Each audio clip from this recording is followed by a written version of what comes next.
A somber end to tonight's Lions game.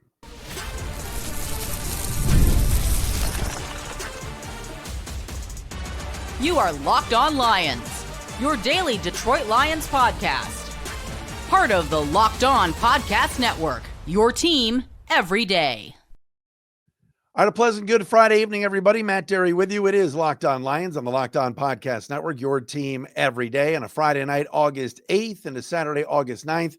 Thanks for being with us, making us your first listen, checking us out wherever you get your podcasts. We come to you immediately following tonight's 17-10 win that the Lions had in the preseason over the Atlanta Falcons. But in case you missed it, the reason why this game ended early, the reason why there was no real fourth quarter tonight is that both teams decided after Morice Norris, the Lions safety, was kind of viciously injured when his head hit the turf there at the Mercedes-Benz Dome down in Atlanta.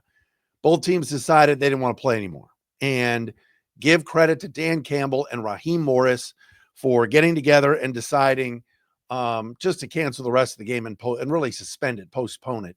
The suspended game that the Lions were winning 17-10, but nobody wanted to play anymore. Not after Morice Norris was down on the field for about 20 minutes, had to have his shoulder pads, everything taken off of him. His head and neck hit the turf in a very violent manner after he was trying to tackle Falcons running back Nathan Carter.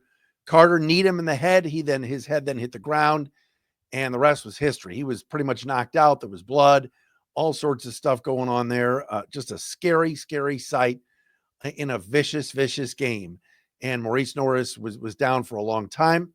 They immediately called for an ambulance. They got the board out for him, strapped into that board. It took a while to get him just kind of settled and everything else. But the good news is that according to Dan Campbell here post-game, he's talking, he's responsive, and he's in breathing. So he was blinking when they got him onto the board and into the ambulance. But both teams kind of huddled up. Raheem Morris huddled up his Falcon players. Campbell huddled up his Lions players. And I think both coaches just sort of decided, look, this game doesn't mean anything. We've seen enough.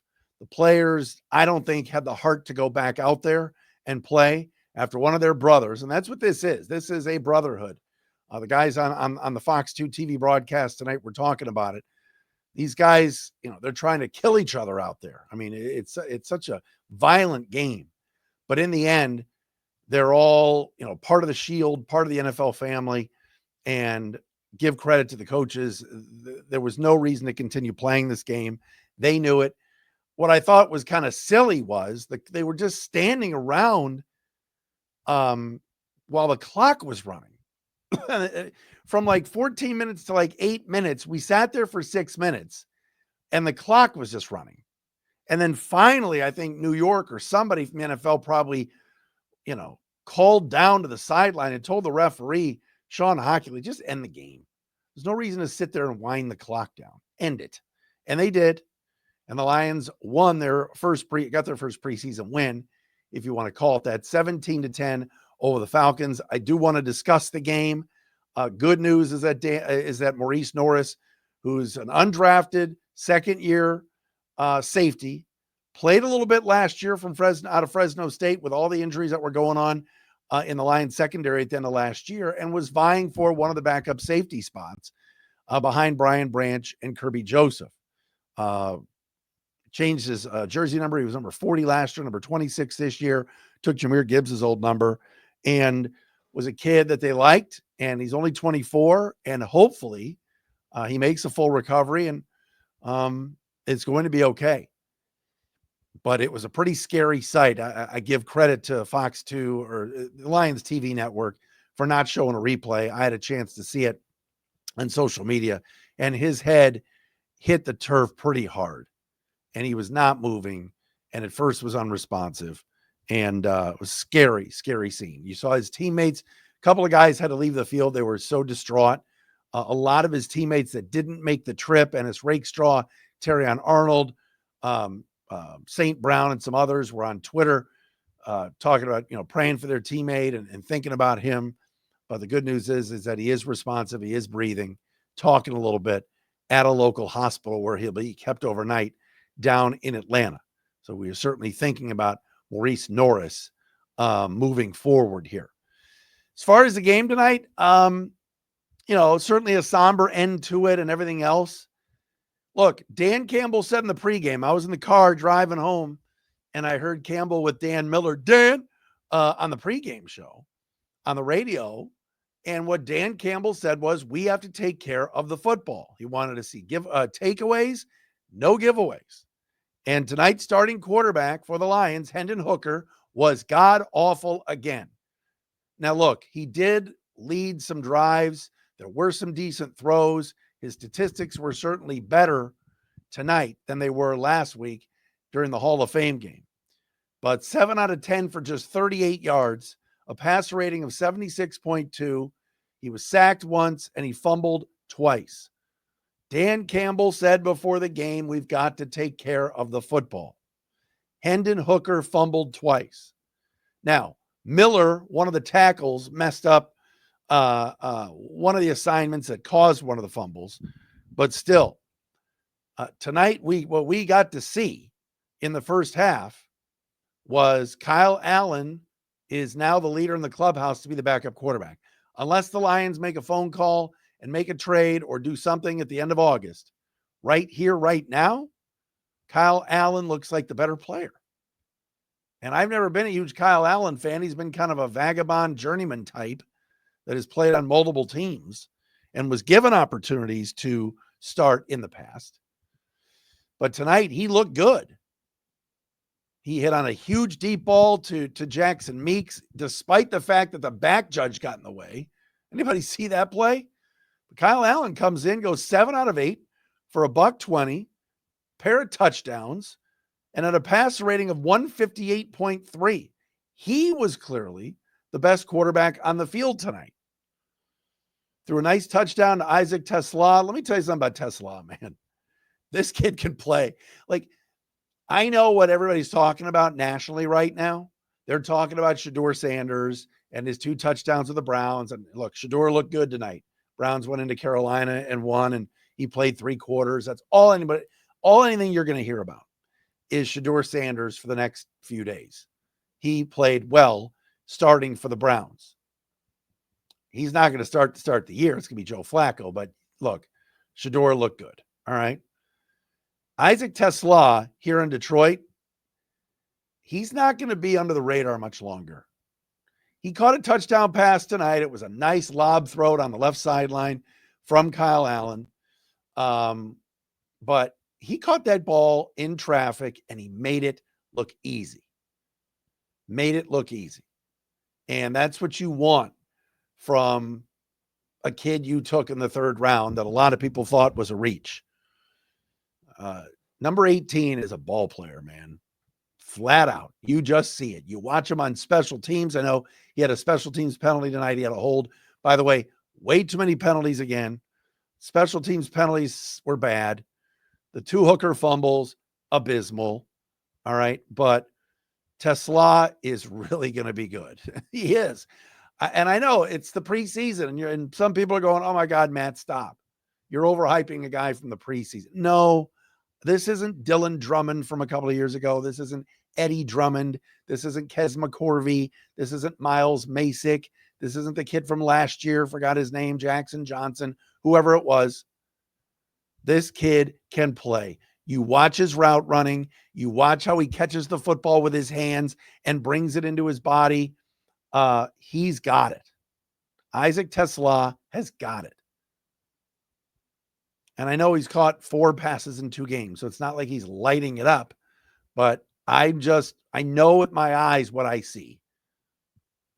He's damn good. He's good. I don't know how he's going to get on the field with this offense and Jamison Williams and Amon-Ra St. Brown and Khalif Raymond and Tim Patrick, but his 11-yard touchdown catch in the second quarter that put the Lions up 7-3 was a really, really good play.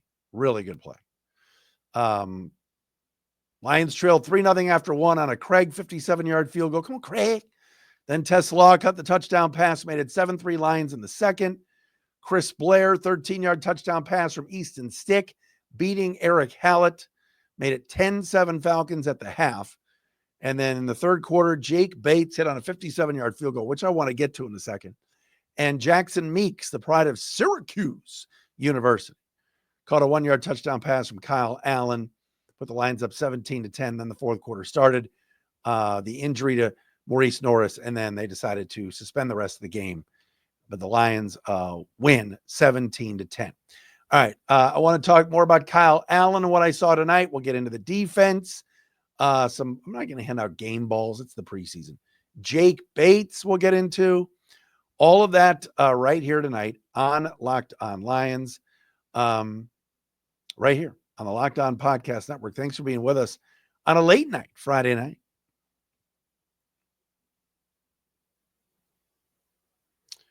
And Locked On Lions tonight, if I could find it, is brought to you by our friends at Monarch Money. Ever wish managing your money felt easier? With Monarch Money, it can. Whether you're growing your savings or planning a big purchase, Monarch puts you in the driver's seat. It's like having your own personal CFO, giving you full visibility and control over your finances. Monarch Money is more than a budgeting app. It's a complete financial command center. You track all your accounts, investments, and spending all in one place. So in addition to managing your money, you're also building wealth. All right. Everything in your household needs one app when you manage your money. It's just so much easier, right? Day to day spending, everything else, you want it managed properly. That's what Monarch Money does. Take control of your finances with Monarch Money. Use the code LOCKEDONNFL at monarchmoney.com for 50% off your first year. That's monarchmoney.com, code LOCKEDONNFL for half off your first year. And we're also brought to you by our friends at Yahoo Fantasy. It's the best time of year, folks. NFL kickoff is less than a month away. And that means fantasy football season is back and back in full swing. And this year, Yahoo Fantasy is turning things up with a fantasy football experience like never before. This year, me and Locked On Lions, we're going to play Yahoo Fantasy, and you should too, whether you're a first-timer or a veteran making your millionth league. All right, whether you're all in on something new or just like sticking to head-to-head leagues or jumping into public leagues, you can do all of that because Yahoo's got you covered. To celebrate 28 years of fantasy football greatness, Yahoo Fantasy is dropping 28 big new features over 28 days throughout August. To kick it off, they just dropped Yahoo Fantasy Guillotine Leagues, a killer new way to play fantasy football on Yahoo where the lowest scoring team gets eliminated each week until there's one team left standing. With the season around the corner, now is the time to get your league together and give this new mode a try. And if you're more into the classics, you can still play head-to-head private leagues or join a public league. Stay tuned for more killer announcements and start playing Yahoo Fantasy Football now at yahoofantasy.com/LockedOnNFL.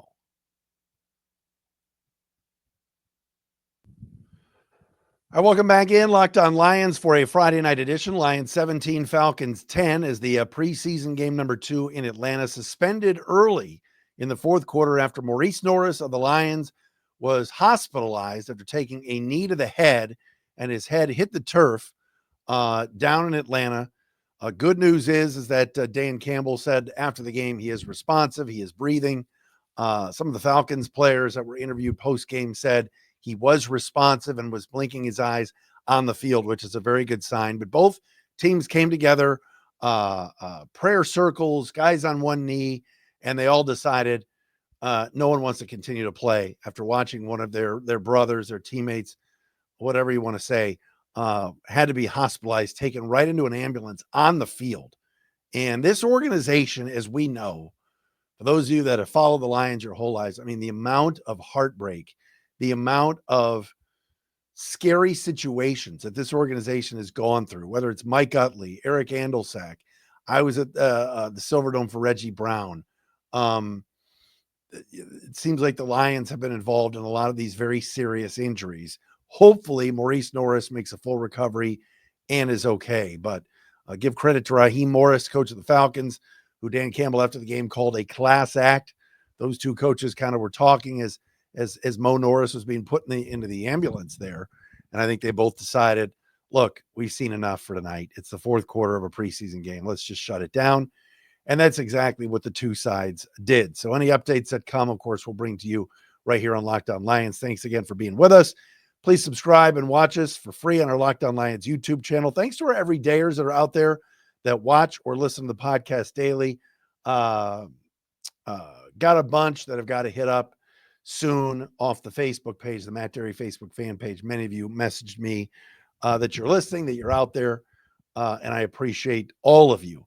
As far as tonight, before the Norris injury and the play on the field, like I said before, Hendon Hooker is lost. He's not getting it in these games. And I know that in practice he's looked better.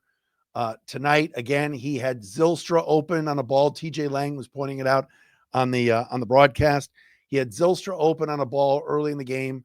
He tucked down, he tucked the football and put his head down and ran and was stopped short of the first down. He's got happy feet. And there were some better throws tonight and a better performance overall. But again, 2 fumbles cannot happen. Cannot happen. Kyle Allen comes in, immediately hits a deep shot, something that John Morton, the Lions offensive coordinator, has talked about that they want to do more of. He and Meeks had a good rapport tonight. And Allen looks like right now he's got a leg up on this backup quarterback job. I tweeted out tonight at Derry Speaks as sort of a joke. I wonder what Carson Wentz is up to. And I did get a response from a friend of mine who has spotted Carson Wentz on the golf course in Indiana. He's in Indianapolis right now playing a lot of golf. So I'll have to find out from my friend and have her ask him if he's retired or wants to come back, because he's available. And there's going to be quarterbacks available soon enough. But if Kyle Allen isn't consistent this preseason and Hooker continues to struggle, the Lions are going to have to get go find somebody to back up Jared Goff. Lions have their number 1 quarterback. All right. But you got to have a backup. You got to have Tanner McKee in Philly killed it last night. It was fantastic. You got a guy like Davis Mills in Houston, a really good backup quarterback. There's good ones around the league. All right. There's some that aren't good. All right. The Browns, you know this, if it's Flacco and Kenny Pickett's the backup, Kenny Pickett's better than Kyle Allen or Hendon Hooker. But tonight, Allen looked the part. He looked pretty good. He was comfortable in the pocket. He ran a little bit, threw some nice balls. So that was kind of a highlight, I guess, on the offense. Craig Reynolds got hurt tonight on a throw that Hooker has got to throw harder. Kind of held him out, hung him out to dry a little bit. But then Craig came back in the game and ran the football okay. 6 carries, 15 yards. The guy that really played well tonight was the former UFL St. Louis Battlehawks star, Jacob Sailors, who ran the ball 9 times for 35 yards. He had a decent night. We mentioned Jackson Meeks, the 3 catches for 78, had a decent night. The offense wasn't great. I watched Tate Ratledge a lot. Ratledge played tonight. Love seeing that Dan Campbell played. His first-round pick, Tyleik Williams, and his second-round pick, Tate Ratledge. And let me tell you something. Both guys had good games. I'm be interested in seeing, and we'll bring you the PFF grades on Monday. But I watched Tate Ratledge at right guard, move some bodies a little bit. He's a big dude. And I thought he was good. And I thought Tyleik Williams was good tonight, playing the interior of the defensive line for a lot of the first quarter. Williams took on a bunch of double teams. There was one play where Zach Cunningham came up and stuck his head in there and smashed a running back for a loss. And all of that was due to the double team that Tyleik Williams took on, held his ground, had both guys contained, and that enabled the linebacker Cunningham to split in there. Lions have so much depth at linebacker, so much depth. Jack Campbell didn't play. Alex Anzalone didn't play. Derek Barnes didn't play. Rodrigo, of course, is still hurt. But you saw it tonight. Zach Cunningham balled out and looked really, really good. Grant Stewart had a good game too, both against the run and against the pass. The flowing blonde locks out of the helmet provided a little bit of a spark. The defense was much better tonight, and it started with the interior of the defensive line. Tyleik Williams did a nice job. I'm about to say something that I may never say on this show. All right? So bear with me as I say it. Broderick Martin wasn't bad tonight. Yes, there was a roughing the passer call where he inadvertently hit Easton Stick in the head with his hand on his helmet. But Broderick Martin did not have a bad game tonight. Ahmed Hassanin looked pretty good. How about Nate Lynn tonight getting that sack, number 57? Nate Lynn's going to make the team. Nate Lynn coming off the edge is a guy to watch. Another UDFA from 2 years ago. Last year got hurt in the preseason and didn't get an opportunity to come back. He was good tonight. Couple of tackles. That sack was nice. Beat the left tackle and got in there and took Easton's stick down. Defense was improved tonight. Definitely we saw some better things than we saw the other night. I wish I could say the same thing about DiCaprio Boodle, number 17. That poor kid just gets picked on. And Rock Yassin, man, 3 tackles, all solos, really playing well and is versatile. It's exactly the kind of guy Dan Campbell wants. Avonte Maddox playing safety and corner. Rock Yassin, former Colt and Niner, can play safety and corner. He had a good game tonight. I liked what I saw from the defense for the most part this evening. Now, again, it was Easton Stick and Emory Board or Emory Jones or Emory University, whatever his name is. So take it with a grain of salt. Great to see the former Eastern Michigan Eagle and Lion, Dylan Drummond, getting some burn for the Falcons. 8 catches tonight. So there was that. All right, coming up next, more on tonight's game. I got to talk about Jake Bates. That kick tonight. I want you to listen to the sound the ball made when it hit his foot. We'll do that coming up next. And a little post-game edition of Locked On Lions brought to you by 5 Hour Energy Transfusion. Time to fuel up and turn it up with 5 Hour Energy Transfusion.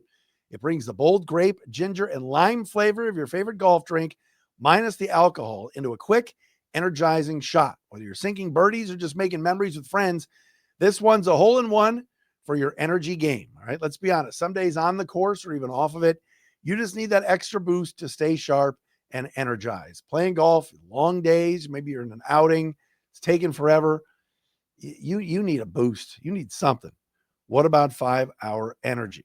Golf is all about good times with good people and good flavors, of course. And that grape ginger lime flavor gives you the best parts of your clubhouse go-to without chasing down the beverage cart. If you go to 5hourenergy.com today, that is the number 5, hourenergy.com, you can use my promo code LOCKEDONGOLF to receive 20% off your order. This offer is only valid until September 30th on one order and cannot be used on other promotions. The code is not good on subscription orders.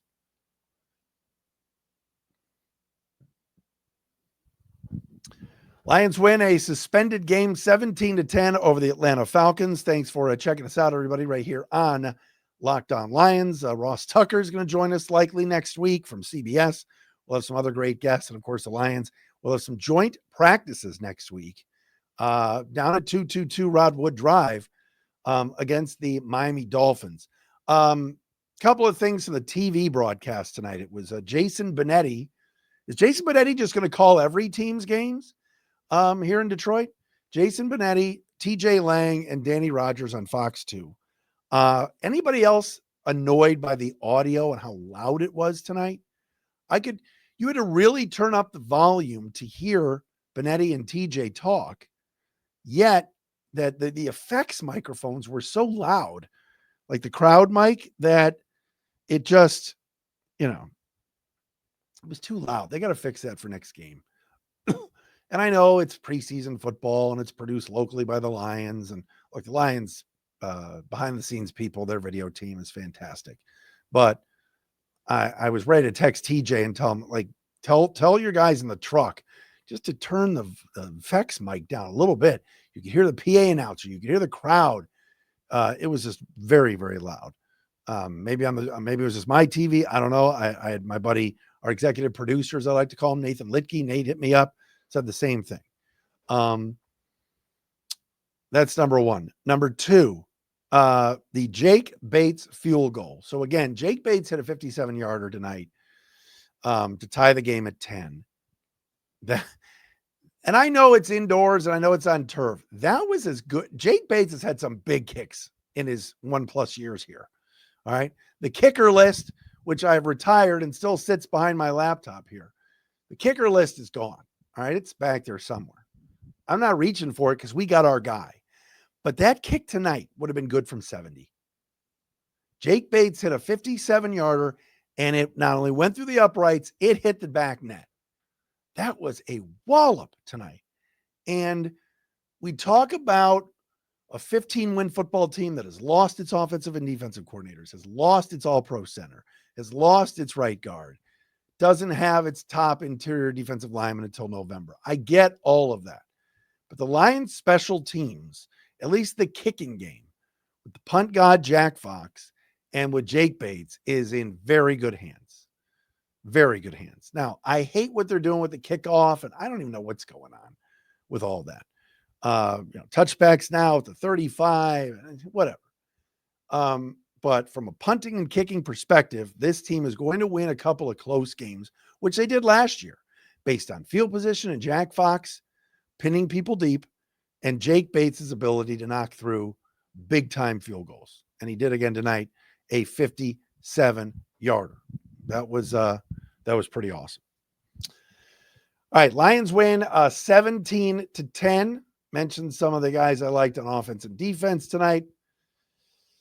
Mentioned before the quarterback situation. The Lions will be back at it next Saturday at 1 o'clock at Ford Field for preseason game number 3 against the Miami Dolphins. I will be in attendance. Yes, I'm going to the game.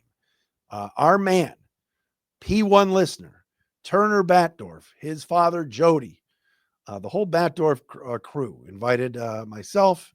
I'm bringing some people, and we're going to be there next Saturday afternoon for Lions and Dolphins. But this week should be fun with joint practices that are going to take place, I believe, Wednesday and Thursday. I've got to double check that, but might be Tuesday and Wednesday. We will see. All right, that'll do it for us. Lions win tonight, 17-10. Keep your thoughts on Mo Norris, and we'll talk to you again with an update on Morice Norris and the PFF grades on Monday.